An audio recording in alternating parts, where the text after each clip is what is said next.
Slideshow. There we go. Okay.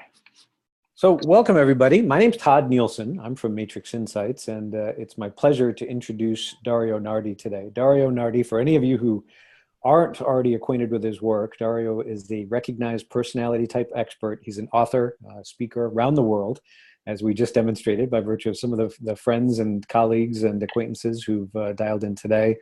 Dario is a senior lecturer at UCLA. He's taught computing, anthropology, human complex systems, and since 2006, he has conducted hands-on research into the connection between brain activity patterns and personality. In 2011, Dario was awarded UCLA's Teacher of the Year, not surprisingly. And beyond neuroscience, he has core interests in social situated action or understanding behavior through a system lens, which is something that we here at Matrix Insights are deeply and keenly interested in and share with him as well. Dario has written books, developed personality type assessments, and designed software, all focused on applying personality knowledge to personal development and teamwork. At Matrix Insights, Dario is a co-founder, applies his research, personality type expertise, and teaching experience toward building a unique, interactive, multi-lens approach to personality-centered development. With that, Dario, welcome back to the webinar stage. Take it away. Thank you, Todd. Absolutely, it is my pleasure to talk with you all today, and I just wanted to let you know that there will be time for questions at the end. So jot those down and keep those in mind. The view that I have here doesn't necessarily let me see anything that pops up in the window immediately. So Todd, let me know if I need to be flagged for something. So I shall. Yes, thank you. Yeah. Neuro secrets of SJ. So those are folks in the Myers-Briggs constellation with sensing and judging preferences. There's 4 of the types, and there'll be future webinars covering more of the types because there's a lot to say. And starting with SJs in great part because they are the largest just population-wise represented, at least in the United States, and I believe in most countries around the world. So just to tell you a little bit about myself and what I do, I have been certified in type for a long time, since 1994, working with Linda Behrens, and use all the different facets of type. So the whole type lens with the 16 types, of course familiar with the Myers-Briggs system of the type codes, the Jungian 8 functions model or cognitive processes, as you may know it, interaction styles, temperament. Really been lucky to exposed to all of those things. At the same time, I do have an interest in neuroscience and wanting to know what connections there might be with type. And so for the past 11 years, I've been using EEG or electroencephalogram technology to peek into people's brains. And here you just see some pictures to get a sense of what this is like. So participants wear this cap. It's a nylon cap. It's completely passive sensors, so we're not electrocuting them or anything like that. And they try roughly an hour's worth of tasks, about 20 tasks, that are designed to stimulate the brain in various ways for many different kinds of daily activities. So those could be math problems, ethics situation that they need to respond to, drawing their hand, listening to music, recalling the past, solving analogies, doing sentence completion, playing a video game. I've also looked at people as they engage in less structured way for coaching and counseling. What happens to their brain as they go through like a coaching session, for example. So this has been really exciting, and not only in the United States, although the bulk of my data is here, over 300 subjects. I also have data from India and the United Kingdom, over 20 people each. And it's important to say, by the way, in neuroscience, that a study with 20 people is actually meaningful. It's not like a pencil paper assessment, although those can be great, where you need hundreds or thousands. So having 300 people in my database is actually really quite large for a neuroscience set. And just having those other people in countries, also some in Japan and Australia and a few other places too, Czech Republic. And so that's sort of what folks go through. It's actually, people say it's a fun experience. Now, what's going on inside the brain? The brain has various layers. There's what's called the new brain, or neocortex, and that's what my technology looks at. And that's really unique amongst humans in its thickness, its complexity. It's the part of the brain that really is reflecting all of your education, the fruits of civilization, your upbringing, your job, all of that, all of the higher cognitive functions. So when we talk about personality type, ways we make decisions, ways we access information, that's really a fantastic match with this EEG technology. And the EEG shows the changes in real time. And we know quite a bit now about the topology of the neocortex. You can go to Wikipedia, for example, and each of the brain regions, there's several paragraphs about them that we know, also in neuroscience textbooks, and thousands of articles give us a map of how different parts of the brain aid us. And generally speaking, yes, you can take out, if you needed to, or you suffered an accident with some injury, some part of the brain, and the brain can recover. Nonetheless, we also know that there are certain regions which are critical and help us in a variety of ways. So this map here is a bird's eye view of the neocortex, and you see that little triangle at the top, and that's your nose. It's a funny thing, by the way, if you think about it, in your field of view from your eyes, you have your nose there at every moment, obscuring part of your field of view, and yet we don't see it, do we? We look out through our eyes and we don't see a giant nose sitting in front of us. That's because your brain edits out your nose at every moment. So just give a sense of how crafty the brain is in the ways that it's helping us. So some of the metaphors that I use, one is it's a very diverse toolbox. I think another great metaphor is thinking of as an orchestral suite of instruments that we can draw upon. And as you look at the different things here, just to have a general sense of the kinds of things that it helps us with. At the top there, near the nose, you see things like focusing and explaining, deciding confidently, staying positive, noticing errors. That's all in the upper left there. And you'll see a little circle that's labeled, and it says, maybe you can make it out or not, FP1, which stands for prefrontal area 1. So that is basically behind your forehead on the left side. And this is a really important region. So you definitely want to avoid any injury to this part. And it tends to get quite active when we make decisions. So you present a person with a task, such as deciding whether they want chocolate, vanilla, or strawberry ice cream, or no ice cream. Perhaps, they're lactose intolerant or something. And it's that part of the brain that will light up when that person makes a decision. It's one of our two executive regions of the brain. That's a term that's out there. I didn't make that up. It's, you sort of think of it as executive as a CEO, one of two CEOs of our brain. So your brain doesn't just have one conductor, it has two. And that's very relevant, actually, when we talk about personality type.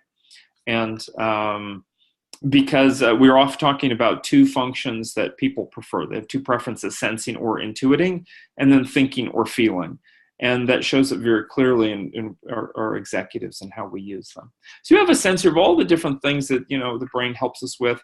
The ears are on the right and on the left, and they help us with things, not surprisingly. The brain regions there for speaking words, for hearing voice tone, parsing sentences, and a variety of things, working with music.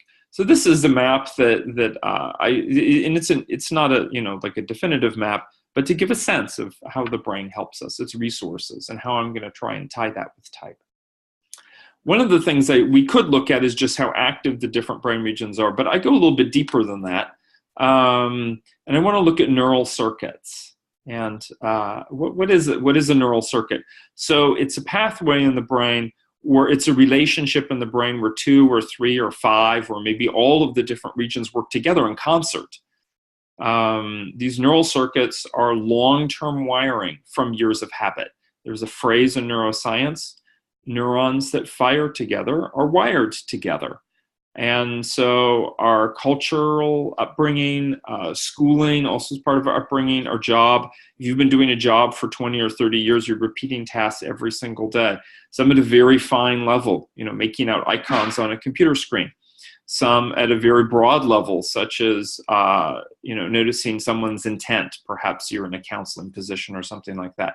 So there's those practical needs, and the brain also is hopefully meeting our psychological needs, where we learn how to use the tools, we practice using tools that help us meet all of our needs. And Jung was quite clear about this too. He didn't say you're only your personality type or something like that. He said that type actually arises as a way for us to reconcile all of these different needs and demands in our lives. Some of them are just biological as part of being human. Some of it is our culture, so requirements to go through schooling, to get married, have children, join the military, whatever it is that is coming up for somebody culturally. And then we also will have some unique talents and maybe in music or athletics or whatever, and our unique life stories. The challenges that we have, particular family that we grew up with, our favorites, the things that are defining experiences in our lives. The type is a medium that assists us, that develops to assist us in all of those things, and that it seems that we gravitate very early to a favorite way of handling life. Now, what does it mean here, though, these circuits that are built in? So one of them, we continue with the bird's eye view of the brain throughout, so you can interpret them the same way. And this is comparing two people. So we have Alicia on the left and Tim on the right. And one thing you just may notice visually is that Alicia has a lot more connections, red and of course black as well, those are the stronger connections, are more towards the front of the brain, than the top half of the image. Conversely, we see that Tim here has most of his connections more towards the back of the brain. And he also has something which is sort of like a little sun ray pattern or starburst pattern. And that means something too, as we'll get into.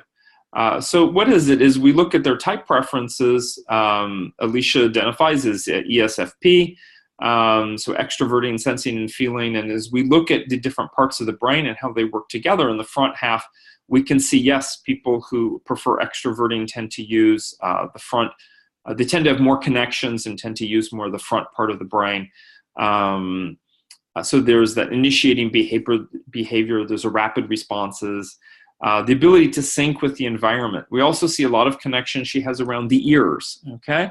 And with the red and black connections around those ears, strength in hearing. And so that could mean speaking, and it also means listening. And then what comes out of that? So, for example, listening with the right ear also involves music and voice tone and intention and detecting those. And then she has some strong connections that relate to parts of the brain. There are a couple of parts of the brain that aid us with empathizing. And then there's some stuff that's with improvisation as well. So really, really cool map that we get it, even if we don't know the details of all of the things. We have a sense like front and back of the brain, and we'll also see left and right. And so on. Tim has many more connections in the back of the brain, particularly at the very bottom, you see there. And the very bottom, that's the back of the head, and that's actually where happens vision, is where that's handled. So not in the front behind the eyes, but in the back. Much more adept as we look at it in terms of reflecting, linking things at once. That's what the starburst pattern indicates, that all of the different brain regions activate simultaneously for him, which can be great as part of a great creative brainstorm, but it can also mean that he's activating a lot of resources that maybe don't need to be activated all the time. So there can be some inefficiency with that too. And his type preferences are INTP. So there's this analytical side, very, very visual, has this reflection in the back, the sort of, not all the way in the back, but a little more towards what we can see here, this line running across this way. And great, this little FZ region here is really cool. It's a region that's been implicated in hypothesizing and inferring, which we know INTPs do quite a bit. So the theme overall is that the brain is like an orchestra that usually plays our favorite songs. And what I love about this image here is that You'll notice some of the musicians are, certainly they're playing in sync, but others are doing their own thing. They're asleep. One of them, it's quite clear that he's playing his flute from his nose. So much like our brains, we ideally are playing on our favorite songs, doing the best we can, but sometimes we have our down days. Our brain is not always working the way it wants to. And if we need to change songs or develop a new song, there's a rehearsal period, and there's going to be a period where we're not at our best. So they're just some general lessons about the brain. In addition to the fact, by the way, that there's, if you've ever seen a picture with two conductors working at once, I didn't find one, but that's also how our brain is with two conductors. I want to mention one last thing before we get into our 4 types for today, the SJ types. This is the idea of flow. Flow is when we're fully immersed, when we're energized, and we're doing an activity. So I say it's like being in the zone. And what might help the SJ folks get into their zone? So here I've just listed a variety of things to help get us, all different people. For the 300 people I've had, these are just like a sampling. It's a particular pattern where the person is relaxed, but they're also very, all the regions are working at once, and they're very engaged with something. So it could be something like handling a dramatic crisis in a role play scenario. Okay, that's not the SJ folks. That was with the sensing perceiving folks who would show that. Specifically ESFP, with several of them. That was very cool to see. What we do see instead highlighted with the SJs is the ones in blue. Acting by following a highly rehearsed scene. So that idea of rehearsal beforehand. A little bit further down, listening intently to someone. No, not just anybody, but to someone who's a respected authority figure, which is really neat. And it's a story for another time, how to know that's a respected authority figure. But that's one of the things I do, is I do debrief people afterward and try and correlate what's going on in their head. And they report back and what's going on. Pointing while talking, you may have encountered, say, an ESTJ or ISTJ who points while talking, or using a finger as a guide while reading, having the idea of a guide. Reviewing the past. So in my original database, way back when, in 2010 and 11, all 7 ISTJs in the study at the time, there's like twice as many ISTJs now, they all would show this pattern when reviewing the past, that all the brain regions working in sync. So it's sort of like creative brainstorm, but for them, it's a process of drawing upon a giant storehouse of memories and resources. So it's not just memories, it's a giant storehouse of resources, and then using those together. And then playing, we see the last one that's in blue, playing a musical instrument along with a band, but not by oneself. So there's this group quality with SJs that I would see several times: the respected authority figure, the playing along with others, which was a reminder that these are more than just about ways we make decisions and ways we perceive or access information, that there's this extra element there that's within context, the systems context, which is the SJs are very attentive to the systems that they are in, especially in a very concrete way. My organization, my family, my tribe, whatever that happens to be. Okay, so what about these 4 SJ types? Let's explore them a little bit more. One is that they all share a preference for sensing. Of course, it's the S in SJ. And it's the judging is, we'll get a little bit more into that in the next slide, but that sensing is grounded in past experience, relying upon that storehouse of data. So I love these little cartoons. A group of pilgrims travel many months to visit a sage on a mountaintop. And the pilgrims enter the temple and they ask, "What is enlightenment?" "Oh, Guru, what is enlightenment?" And the sage, what does he say? He says, "What did your ancestors say?" Okay, so this is an SJ sage. And, or he could be any sage because he's a sage and he knows this is a good question to ask people. Because all of us are here. Why are we here listening today? Because our ancestors survived and prospered enough to have progeny.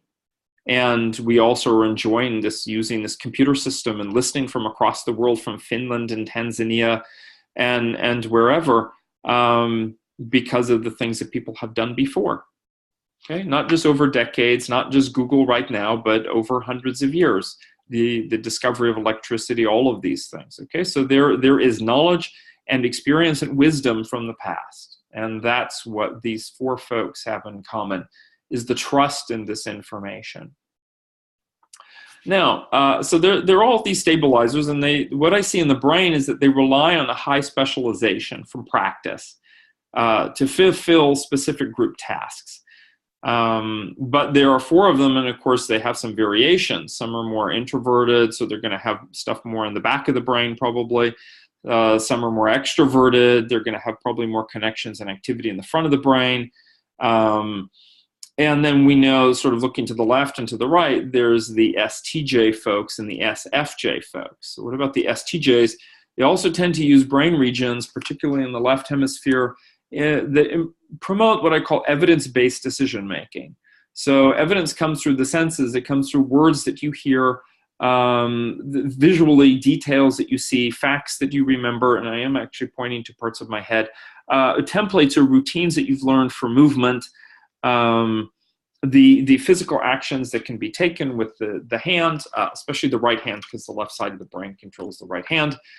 So there really is this physical evidence that comes in multiple modalities, and the trust that we can make decisions based upon what we directly hear and see and do, what we directly experience. And of course, that information then gets written into memory, and we can call on that as well in the future.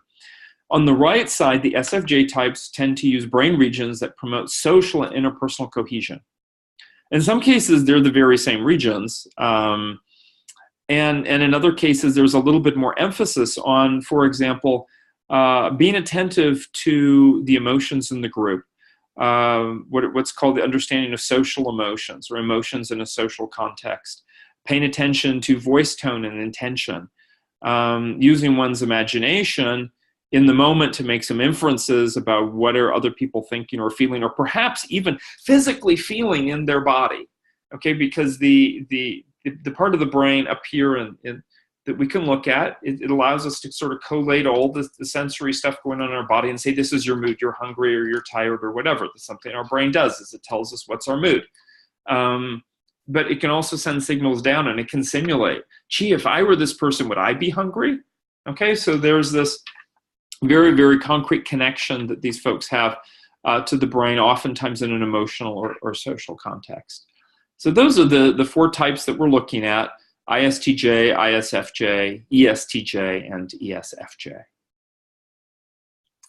Now, what I call this process that they all have in common is called cautious protecting. It's a pattern in the brain. And if you've seen my book, it's 8 Keys to Self-Leadership, I also call it stabilizing. The process is stabilizing with a predictable standard. So this is a lot more than just a static trait, like being conscientious. Okay, this is a process that people engage in, like, here's a situation. How do I stabilize it? Well, I can rely upon some standard to do it, and ideally a predictable one. And if we're going to try something new, then that new thing needs to key into some kind of standard, or we need to develop a standard, or maybe we just need to know, is it going to stabilize the situation?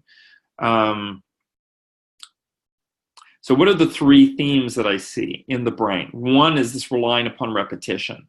So reviewing and practicing to specialize and meet the group needs. And how I see that is especially with the introverted folks, ISTJ and ISFJ, that they can have some very, very unique brain wiring that's very specific to their background, even more so than the average person, and certainly more so than, say, ENFP. ENFPs are the most generic of the types in terms of brain wiring. I've seen lots of ENFPs, over 20 of them, and right away there's this look, because the ENFP is so adaptable across so many different situations. They're like, oh, well, why would I specialize and repeat stuff all the time? Because there's this idea that repetition burns in these neural pathways. And, the SJ folks want to get it right.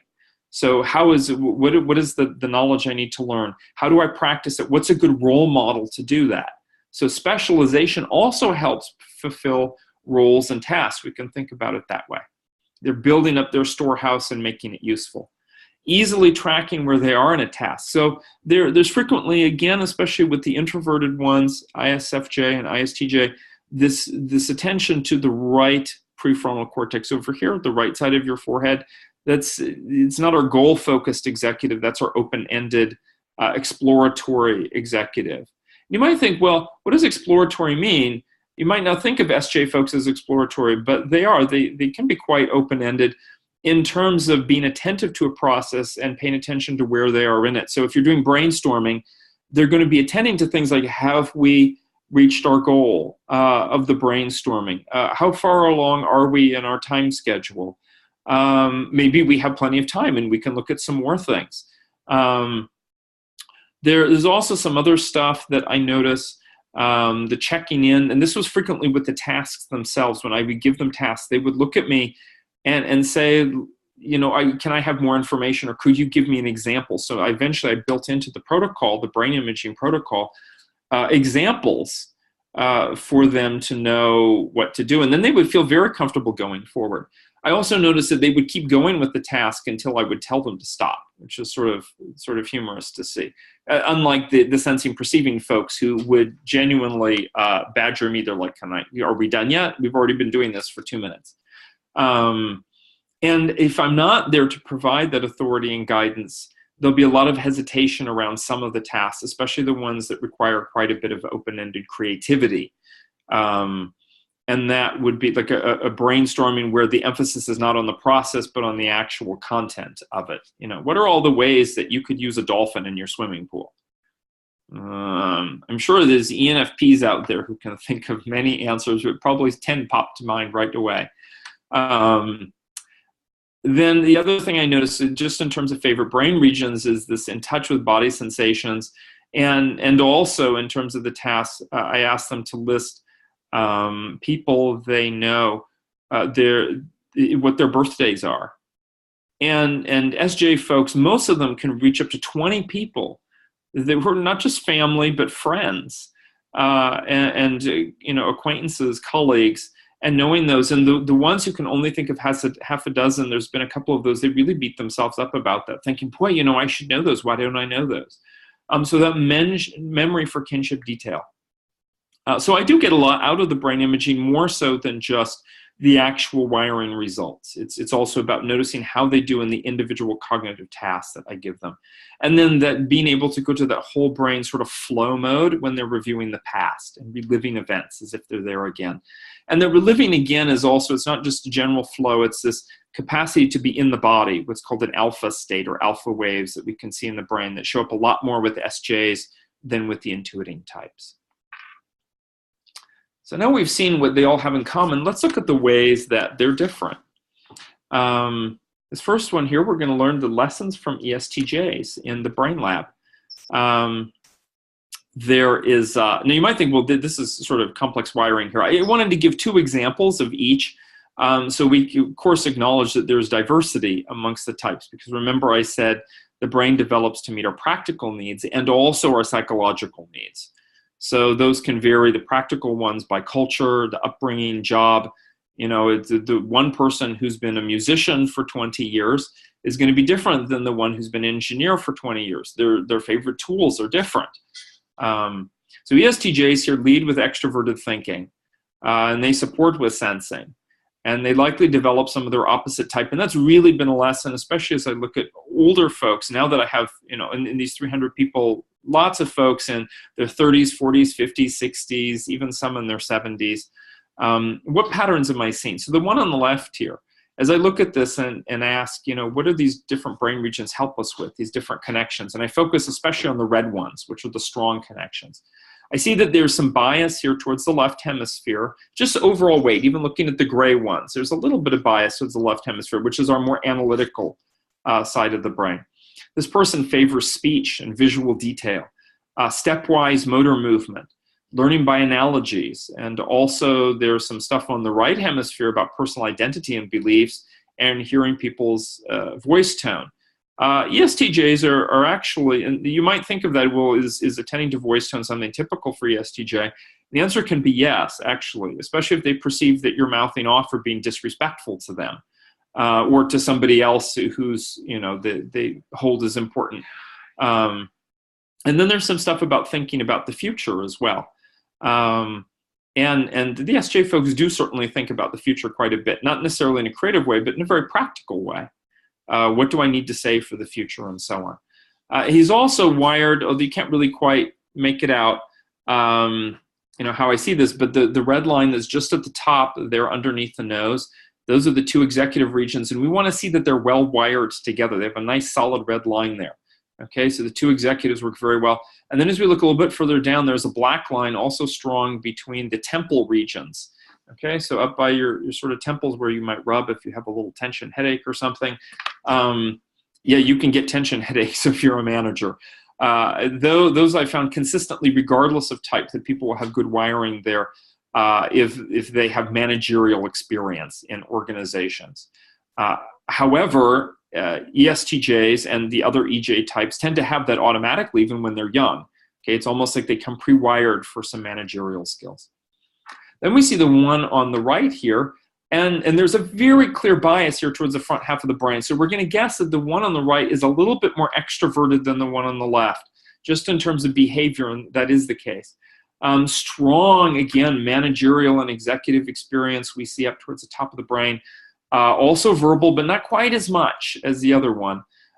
Some visual detail, but in the back here, not as much visual detail. And in fact, something that's interesting, the one on the left is male.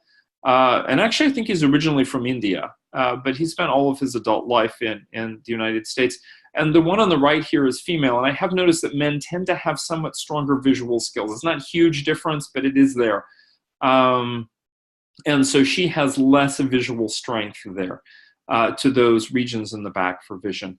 Fact-oriented, good with visual detail and recall over we see here.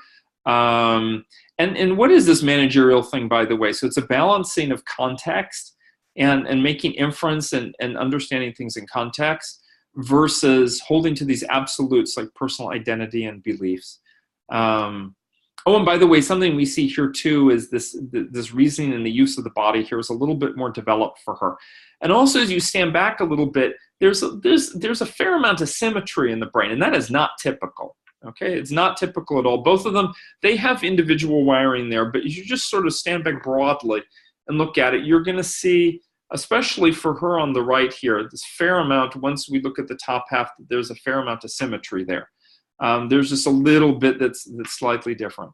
Maybe not a surprise, ESTJs, even their brains are symmetrical.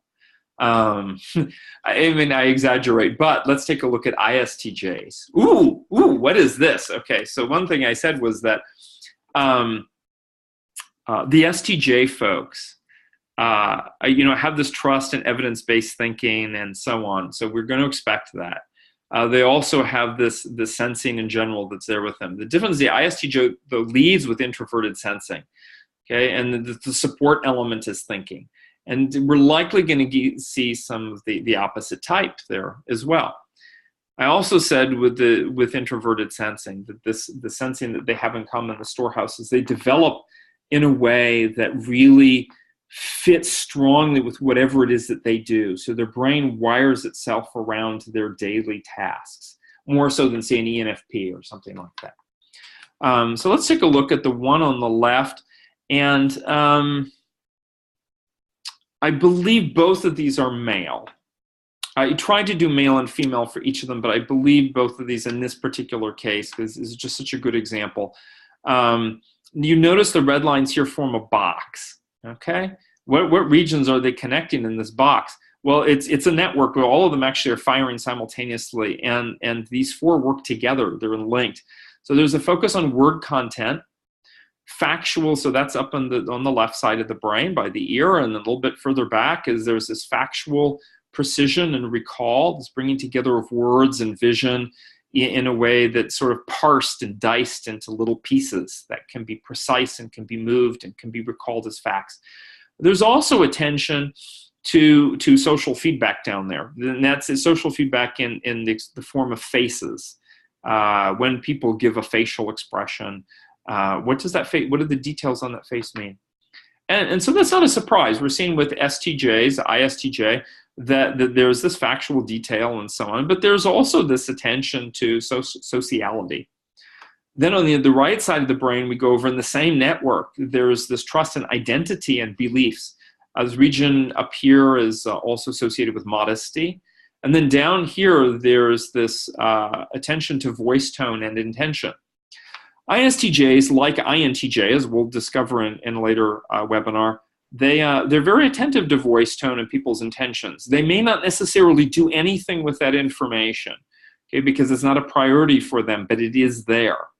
It's something that's occurring passively, and that's part of their opposite type, and that's a development in a little bit different direction. You also notice that there's and I really do believe that's true, as we get older, we tend to develop aspects of our opposite type. So not just ISTJ, but in this case, it's even less ENFP and more INFP, actually, because the introversion, extroversion is something that seems to stay quite a while, at least in terms of the brain wiring. We also see strong visual skills, and there's some stuff here I won't go into, but it's about impulse control. And what's interesting is this person here also has quite a bit of managerial experience. And so he's developed this managerial line up at the top, but that isn't necessarily what we're going to see in the one on the right, that ISTJ. He's different. He's very, very interesting gentleman. So he was born in Japan, and he is a child there, but then he came to the United States as an older child, and he's age 80 now when he did the brain imaging. And he had some pre-Parkinson stuff, but that didn't seem to interfere with the deep brain wiring that was there. So very good. And he was an accountant. And I didn't know any of this information until afterwards, because he wasn't my client. He was somebody else's. Really, really interesting stuff, though. One is that we again notice he's very visual, the back of the brain here, although the two visual regions themselves are not well connected. And that's already a sense that like maybe has some visual difficulty issues. Goal focus, very strong goal focus, especially coming down a straight line with visual detail.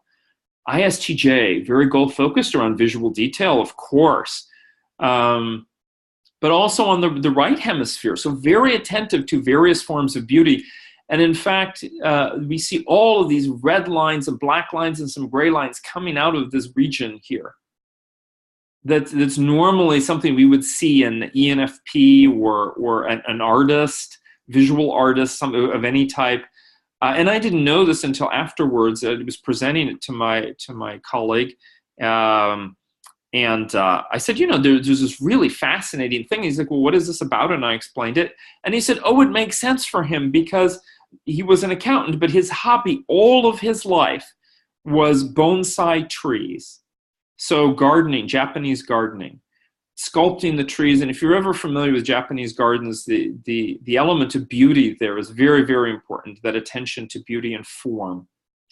And in fact, it's well connected to regions even coming across into the left hemisphere that would have to do with templates and forms of things.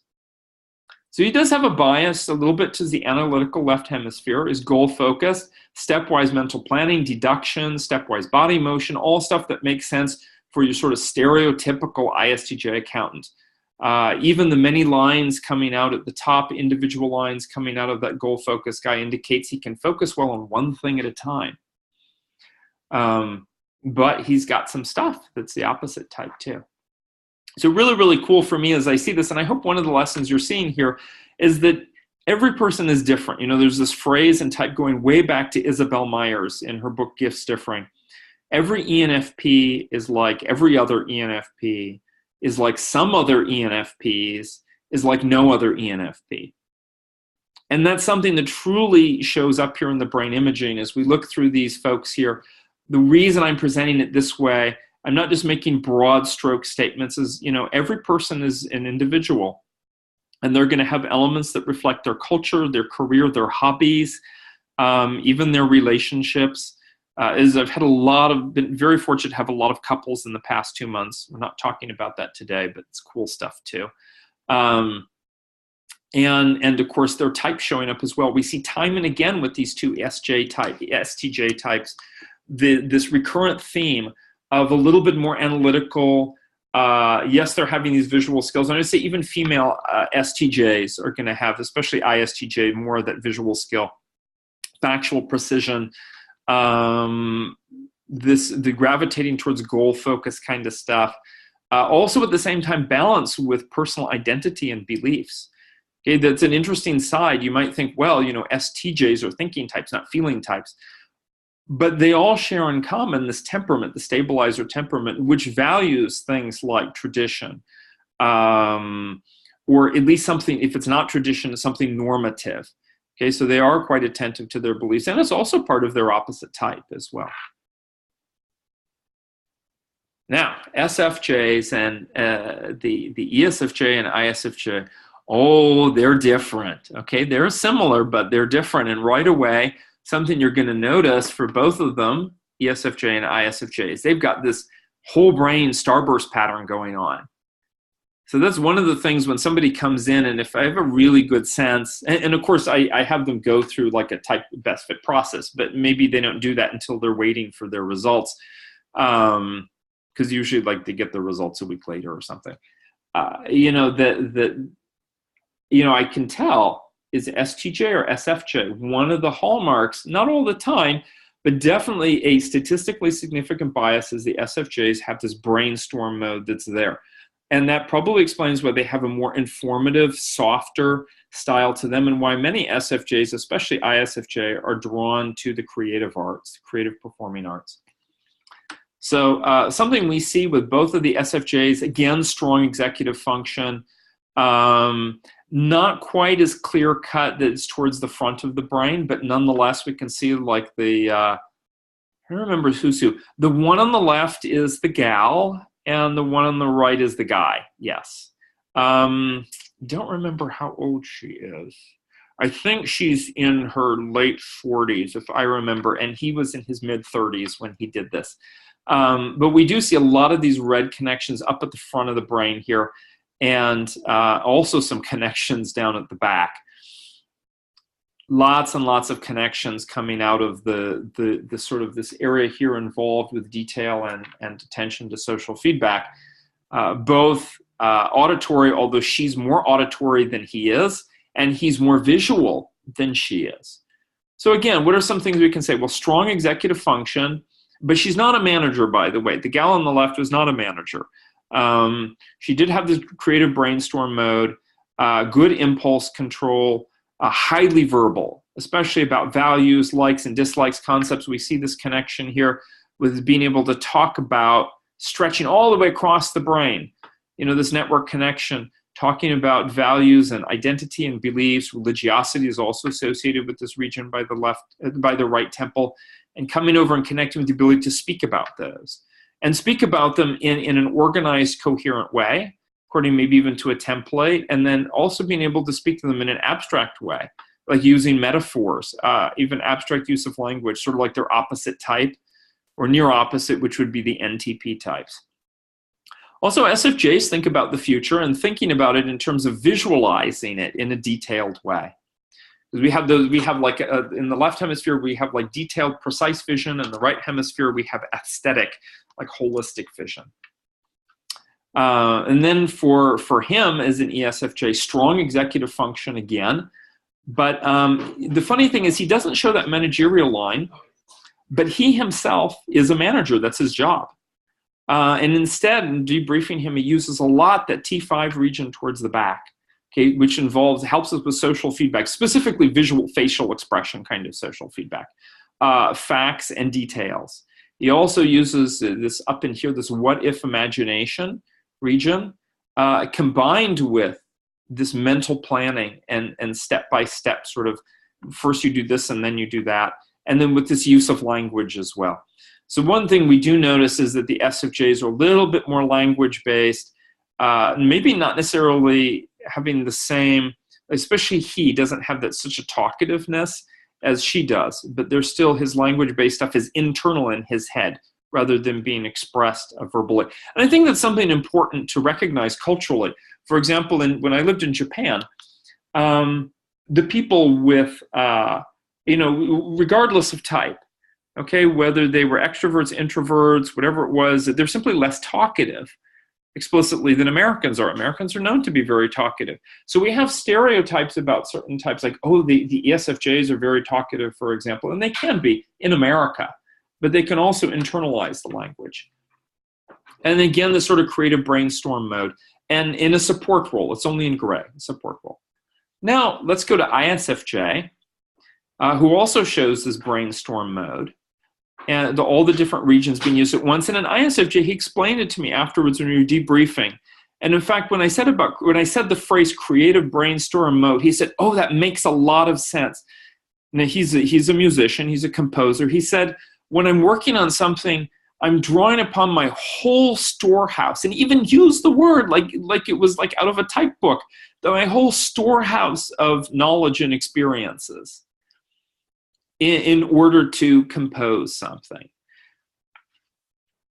We see less stuff towards the front of the brain and more towards the back in both of them. The one on the left is the gal, and the one on the right is the guy.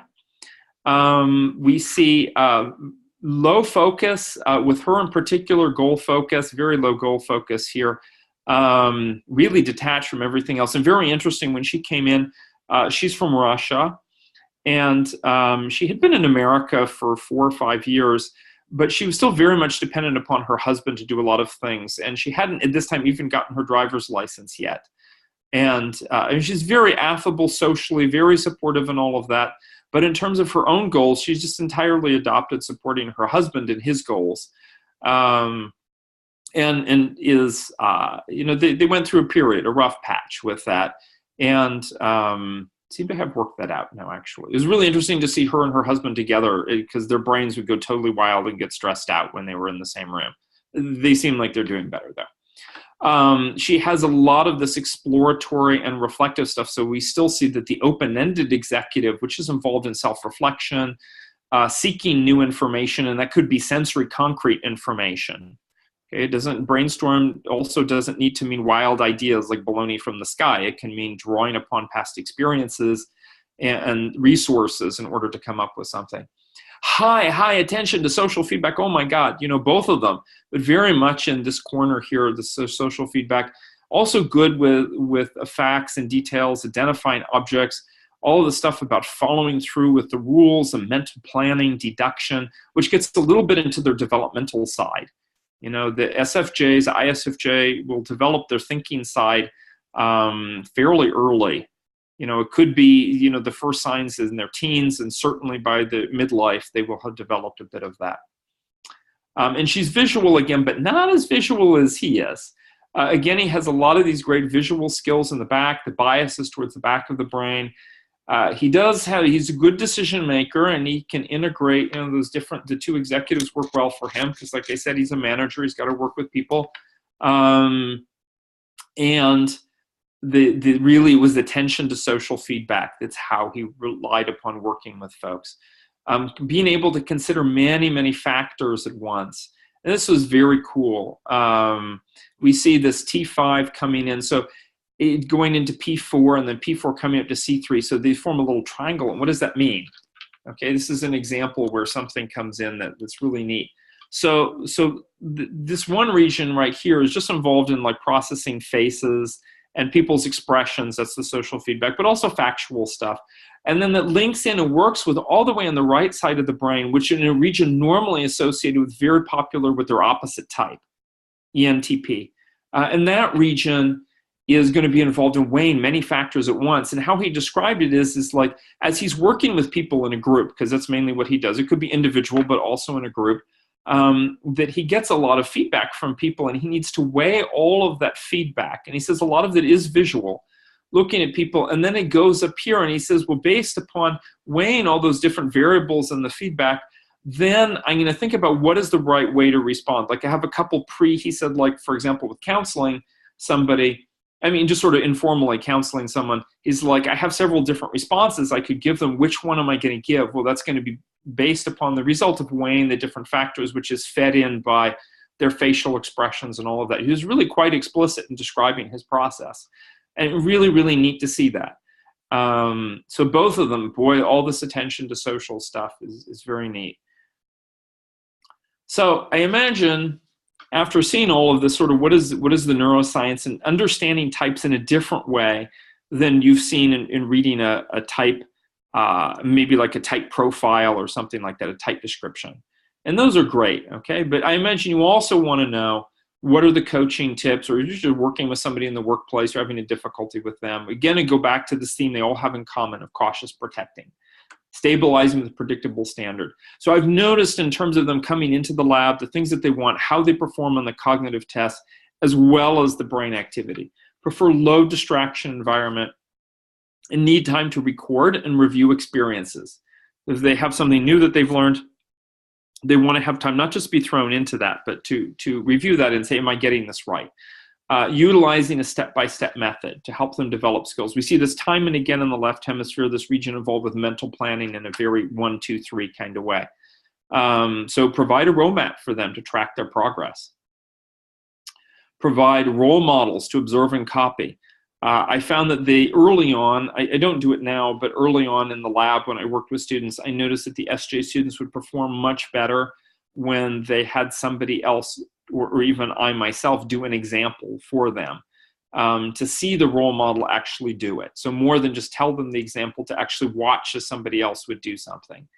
To have that follow-up time, to give them a review sheet, to practice with correction. They would want to know after doing the activities that I give them in the lab, did I get it correct? And if they didn't, they want to know, like, what was the answer? Very different than some other folks, especially intuiting folks, who are just like, oh, let's go on to the next thing, and don't necessarily think about what was the right answer. Let them focus on a path or goal and consider that they may keep working to please you or until you say stop.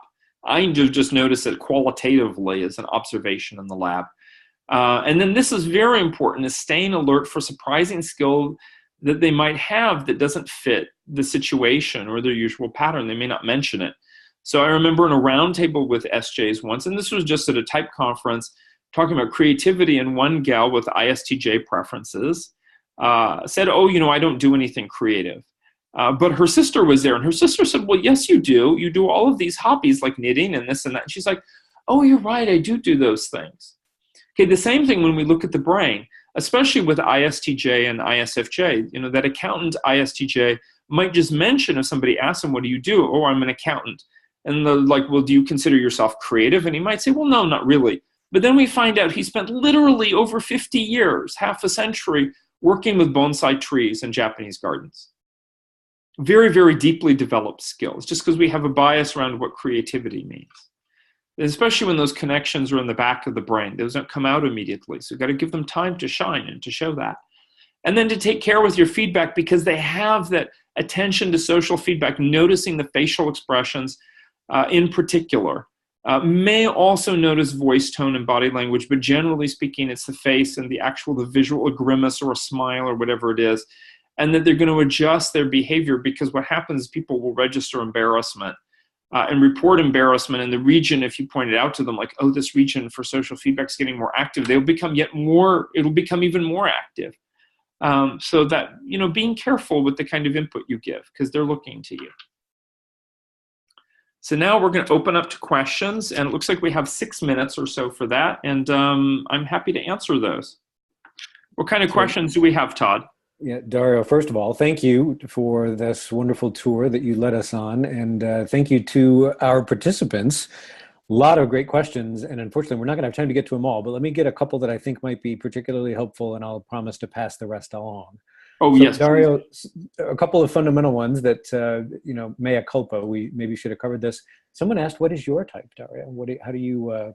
My type preferences are INTJ, and I've been very comfortable with that type since the moment I was introduced to it at age 23, 22, something like that. Yeah. Excellent. I think many folks were curious about that. A couple other fundamental ones, and forgive us if you covered this. I'm not sure you did in this session. I've heard some of this before, but someone asked about your research and the wiring, and in particular, what do the red, black, and yellow lines mean to you in terms of what those maps are conveying? Well, when I draw the map, I can't show all the connections, because really every region is connected to every other region. It just could be very weak, or what's called a slow connection, or it could be very fast. And so the red, black, and yellow, gray, whatever colors you're seeing, some of those, over the course of 11 years, I've changed the coding scheme a little bit, but always they represent the top quartile of connections that are the fastest ones that activate every second if they're red, maybe 2 or 3 seconds if it's a little bit slower, downward to about every 10 seconds.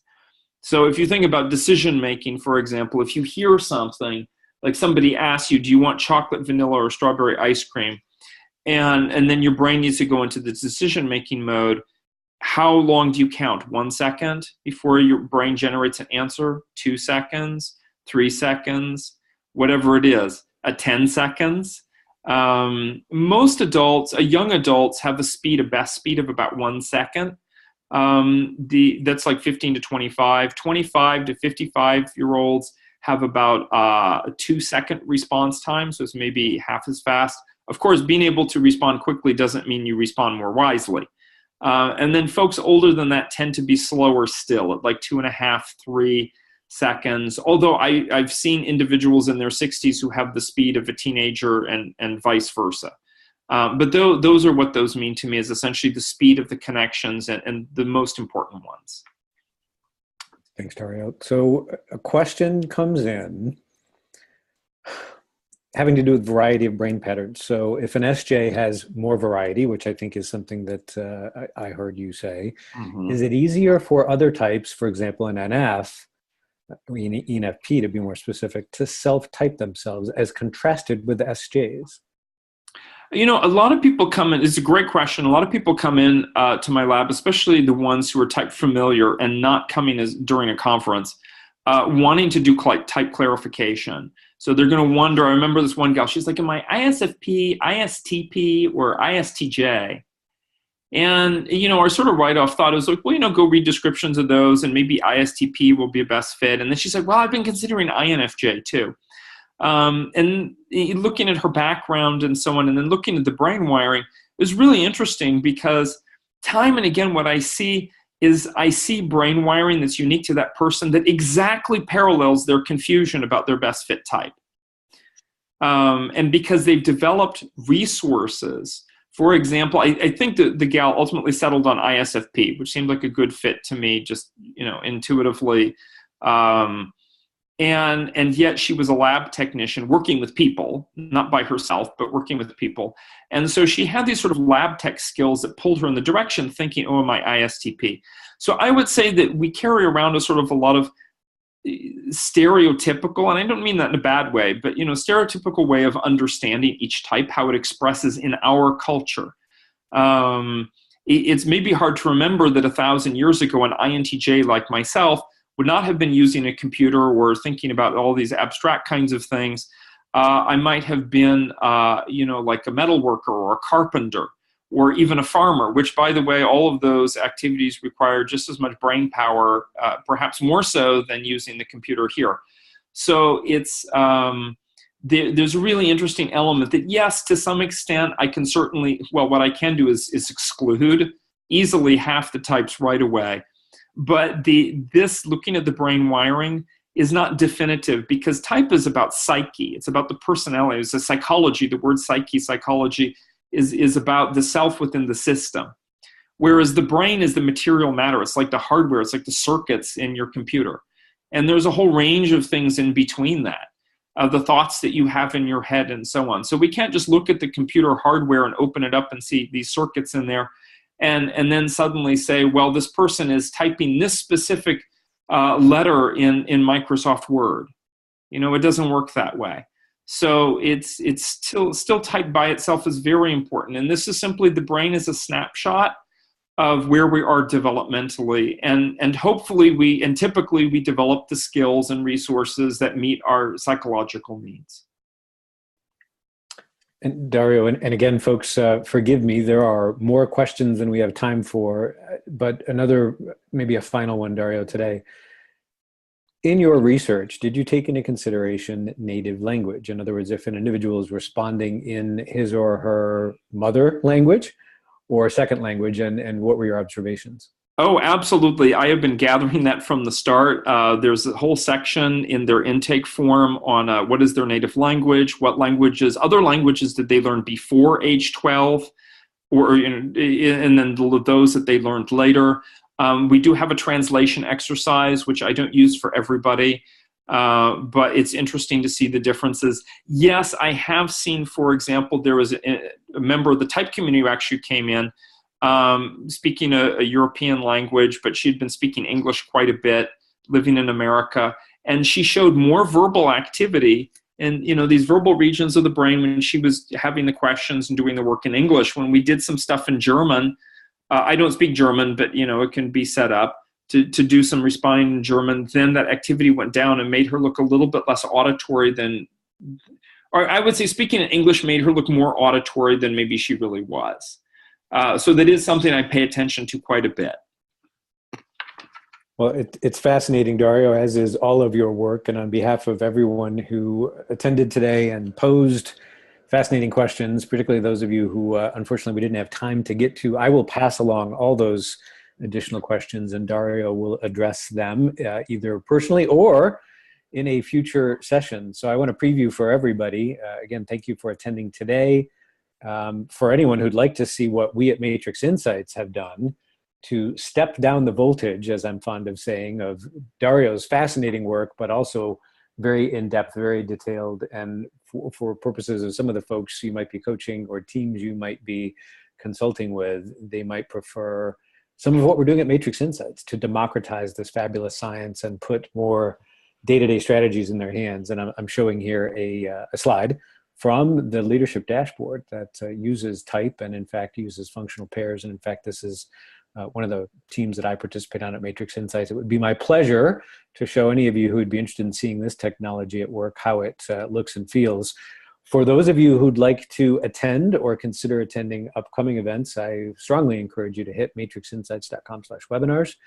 We have a number of events this year. I'm just showing a couple here, including Dario's next event, Neuro Secrets of SPs. We're pairing today's event with 3 additional events this year that Dario will lead us through.